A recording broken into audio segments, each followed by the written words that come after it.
Hello, Roadrunners, and welcome to Library Fun Friday, and also the 5th day of our countdown to Halloween. 13 days till Halloween. This is day 5. Now, because today is Library Fun Friday, before we get started, yes, my nails are Halloween, and what's cool, this little guy, this little mummy, he glows in the dark. Maybe at the end I'll turn all the lights off so you guys can see that, because I thought it was really cool, and I totally didn't even know until I was done with my nails. That sounded really dumb. Like, Miss Miller, what does that have to do with what we're doing? It has everything to do with it. Thank you for giving me that moment. Okay, let's move on to what we're going to be talking about today. So today we're going to talk a little bit about, or more about, I should say, special effects makeup. I'm actually going to talk to you a little bit about how certain materials work and the background behind certain materials when you are building FX makeup looks on people. And hopefully it'll answer some of your questions on how techniques are done. And then I'm going to teach you a couple songs. So I'm going to lead you through how I normally teach as a voice teacher and a drama teacher, how I teach music. Okay, so we're going to start with the makeup, go into music, we'll do some fun facts. Everything will be fantastic for this Library Fun Friday. Let's get into this. So this book right here is a book that you can check out from the library. It's Special Effects in Film and Television. Yes, you can have a career in doing makeup for film and television. And here's a fun fact. So fun facts are going to be scattered around today and not just done at the end of our video for today. So fun fact, sorry, making everything wiggle. Ooh, it's like we're on a ride. So fun fact. Most of your makeup artists, between male and female, there's actually more male makeup artists than there are females. We're going to talk about a couple of makeup artists. V. Neal, who is a girl. We're going to talk about V. Neal, and we're going to talk about Rick Baker. Rick Baker is very well known, and one of the makeups that he's done, the most popular of his makeups that he's done, is on Planet of the Apes. If you have watched Planet of the Apes, he has worked on that, the entire franchise, and he's done very popular different horror and creature films. And then V. Neal has also worked on some popular films, as well as being one of the judges on Face Off, which is on Sci-Fi. And unfortunately, that competition was canceled. I think it was about 2 years ago it was canceled, but you can still watch it in syndication.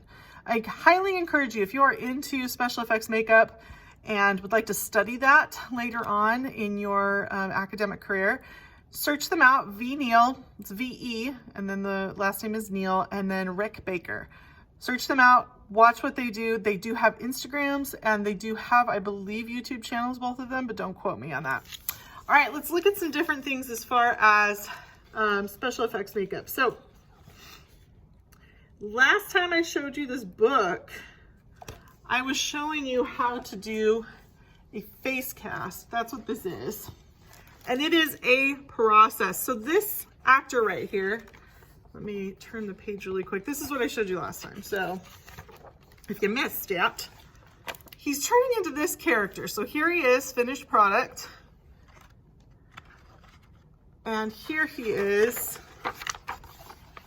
his actual normal self, right? So when starting to do this, your makeup artists want to be very careful and conscientious of the actor and making sure that the actor is comfortable and getting a base layer on to protect the skin of the actor. So a bald cap is being applied to the hair. That way no hair gets in any of the material, the adhesives, etc. So a bald cap is placed on the head and then glued down to make a smooth transition. So it's as if you don't even know that the bald cap is there. We're gonna skip ahead a little bit. You'll see here that plaster is being applied almost like paper mache. And this is going to harden. Now you're probably thinking, can he breathe? Yes. All makeup artists make sure that there's some ventilation, whether to breathe out of the mouth or out of the nose. So this is being applied, and after that is finished, the mold, so this is a negative right here, so it shows you the negative here. The mold is taken, and then a latex or some other material is poured into the mold to create this. So this allows the makeup artist to build prosthetics that fit the actual face, like you've duplicated the person's face, to fit them perfectly. And those prosthetics will fit no one else. They'll look funky if you try and put it on somebody else. So here is, scooch over here. Here is the prosthetic pieces that were made on that cast and being fitted to that actor. And you can see it is a whole head piece coming around into a cowl. And there's an opening here around the nose and the mouth. All of the edges are laid down, and there's a couple of adhesives that you could use.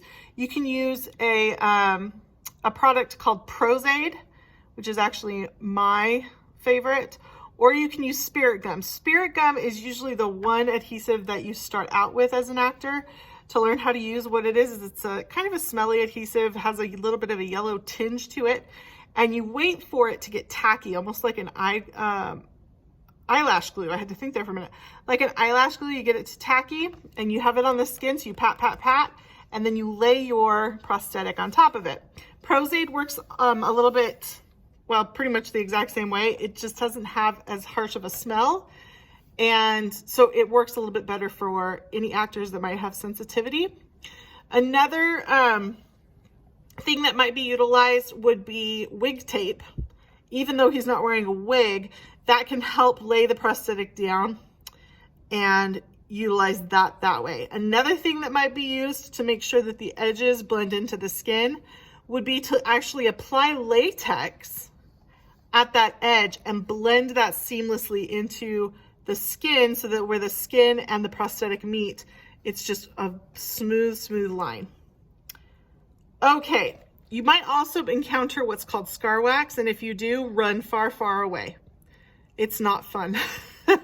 It is extremely hard to work with. All right, so here we have, again, that picture I showed you, all complete. So this makeup artist had his palette already thought up before he even started applying. And you'll notice that it's a lot of earthy tones, whites for highlight, and he probably used an airbrush here at the top because to try and cover this massive amount of space with just brushes and powders and things like that and paints would be very difficult. Using an airbrush would actually give that effect of what veins and sort of things would be on sunspots, what would be on a skull.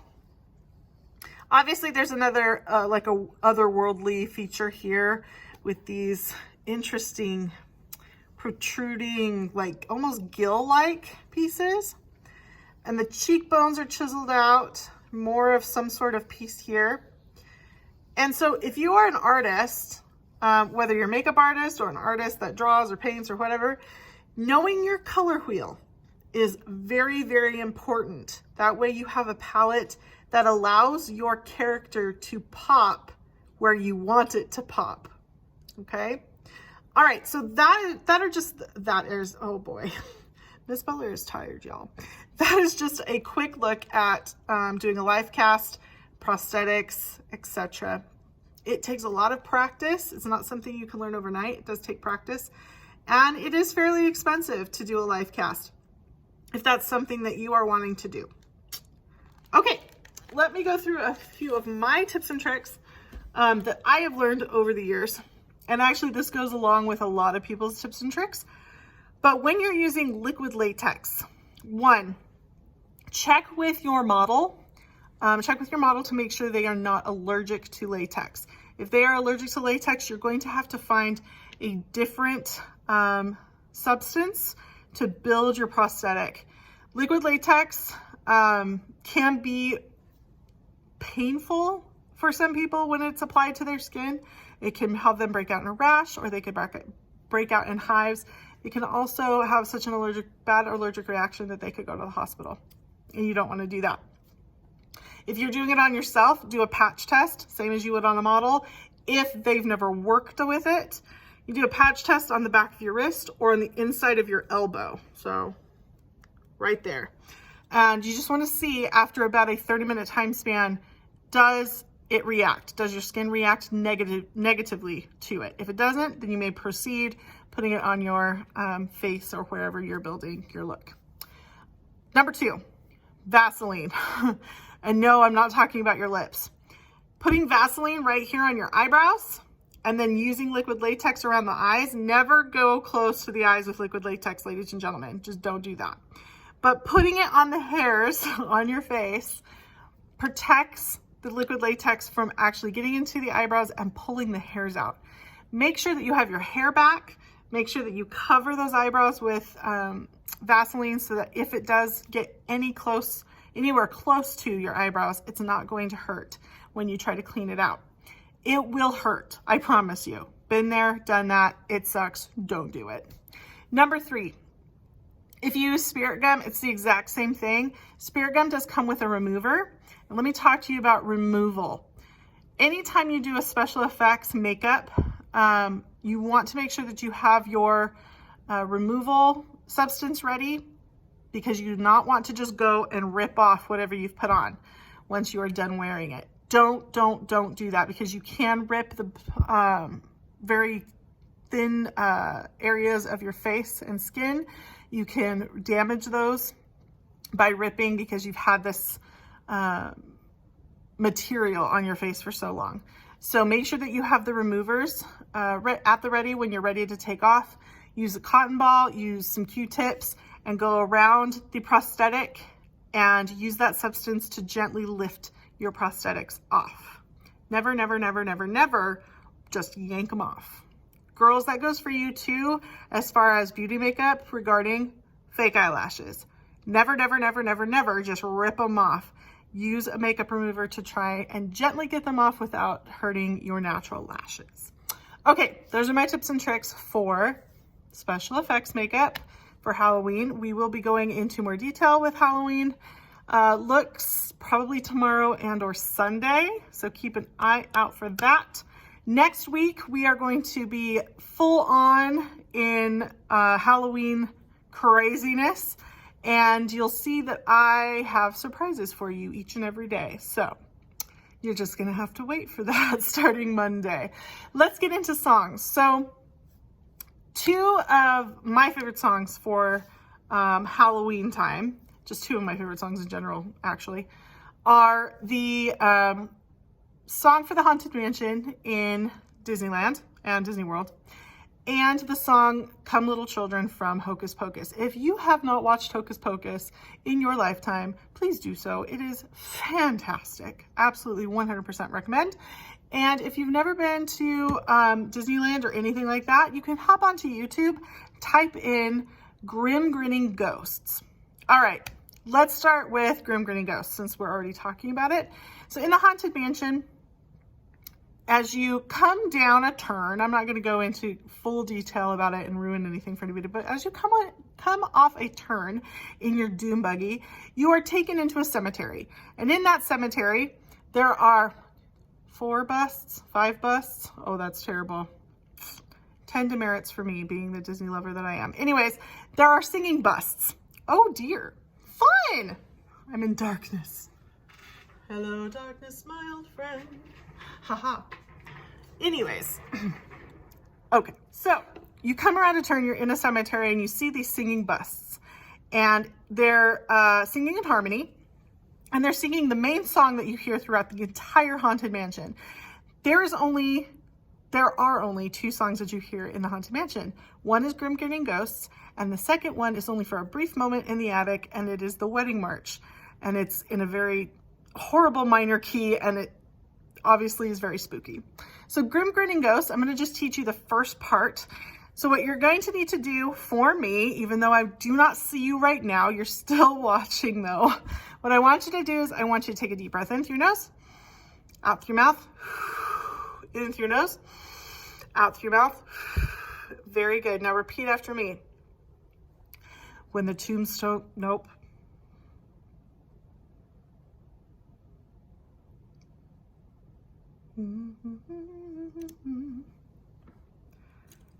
Hold on, give me a second.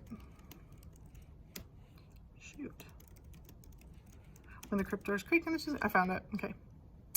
All right, now repeat after me. When the crypt doors creak and the tombstones quake. Your turn. One more time, repeat after me. When the crypt doors creak and the tombstones quake. Good. Repeat after me. Spooks come out for a swinging wake. Good job. One more time, just that part. Spooks come out for a swinging wake. Good. Happy haunts materialize. Your turn. Good. Happy haunts materialize. Your turn. Good. Next part. And begin to vocalize. Your turn. Good job. And begin to vocalize. One more time. Good job. Grim grinning ghosts come out to socialize. Your turn. You're almost there. One more time. Grinning ghosts come out to socialize. Your turn. Very good. Now let's put it all together. Repeat after me. When the crypt doors creak and the tombstones quake, spooks come out for a swinging wake. Happy haunts materialize and begin to vocalize. Grim grinning ghosts come out to socialize. Your turn.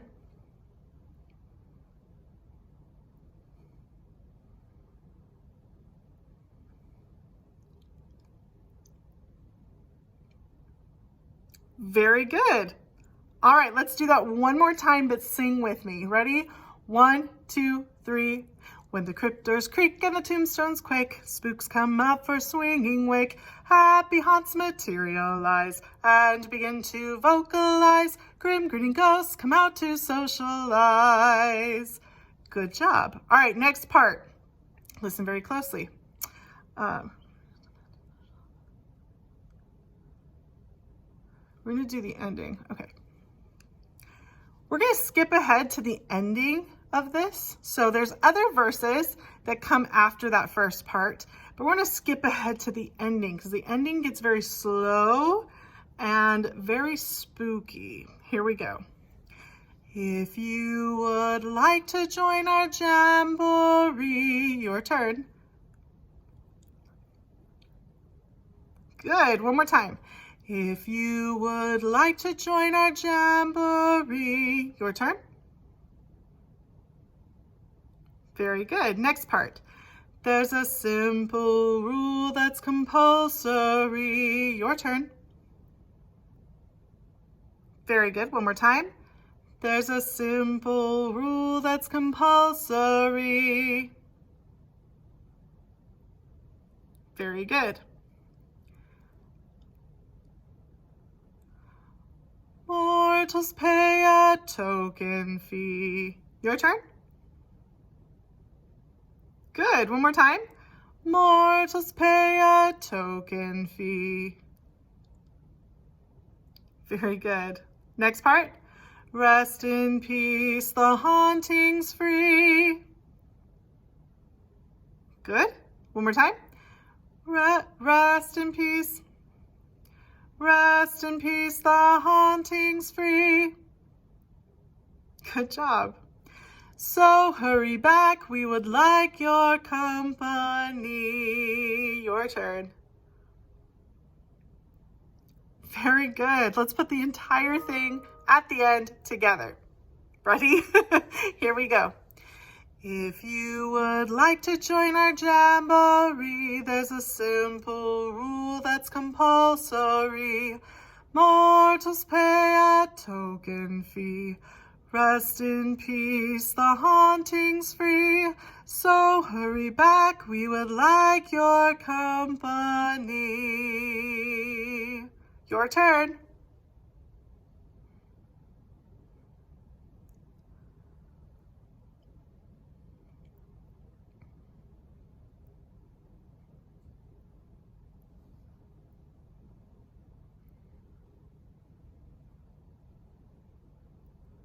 Very good. Together, are you ready? Here we go. 1 and 2. If you would like to join our jamboree, there's a simple rule that's compulsory. Mortals pay a token fee. Rest in peace, the haunting's free. So hurry back, we would like your company. All right, let's see if we can put the entire song together, okay? Here we go. When the crypt doors creak and the tombstones quake, spooks come out for a swinging wake. Happy haunts materialize and begin to vocalize. Grim grinning ghosts come out to socialize. If you would like to join our jamboree, there's a simple rule that's compulsory. Mortals pay a token fee. Rest in peace, the haunting's free. So hurry back, we would like your company. And that's it, you did it. You learned the first part and the last part of Grim Grinning Ghosts. Okay, the second song I think I might save for either tomorrow or for Monday. So the second song is going to be Come Little Children from Hocus Pocus. If you've never seen the movie, highly recommend that you watch and pay very close attention to the song itself, okay? Pay close attention to the lyrics and the overall spookiness of the song, okay? All right, so Library Fun Friday, done for today, but the fun for the rest of our 13 days for Halloween still continues into the weekend. So this is completely different from our normal schedule because we're doing 13-day countdown until Halloween. So there will be a video tomorrow, there will be a video on Sunday, and I hope to see you then. Bye, Roadrunners. Have a great Friday and a great weekend. See you later.